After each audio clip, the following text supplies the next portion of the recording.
বিএনপির ভারপ্রাপ্ত চেয়ারম্যান জনাব তারেক রহমানের সঙ্গে জুলাই সনদ নিয়ে আলোচনা হয়েছে জানিয়ে দলটির স্থায়ী কমিটির সদস্য ডক্টর খন্দকার মোশাররফ হোসেন বলেছেন, সনদের বাহিরে সরকার কোনো সিদ্ধান্ত নিলে স্বাক্ষরকারী দলগুলোর বাধ্যবাধকতা থাকবে না, এজন্য সরকারই দায়ী থাকবে। গুলশানে বিএনপির রাজনৈতিক কার্যালয়ে রাতে বৈঠক হয়। রাত 9টা 10 মিনিটে শুরু হয়ে শেষ হয় রাত 11টা 15 মিনিটে।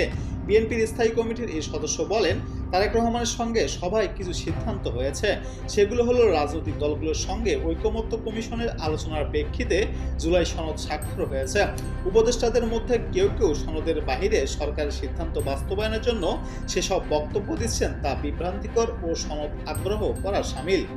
ডক্টর খন্দকার মোশাররফ হোসেন জানান, সভায় আরও সিদ্ধান্ত হয়, জুলাই সনদের বাহিরে সরকার কোন সিদ্ধান্ত নিলে সনদে স্বাক্ষরকারী দলগুলোর বাধ্যবাধকতা থাকবে না।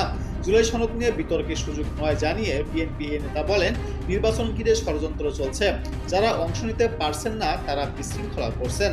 সরকারকে সতর্ক পদক্ষেপ নেওয়ার আহ্বান জানিয়েছেন তিনি। জুলাই সনদ নিয়ে বিতর্কের কোনো সুযোগ নেই বলেও মন্তব্য করেছেন তিনি।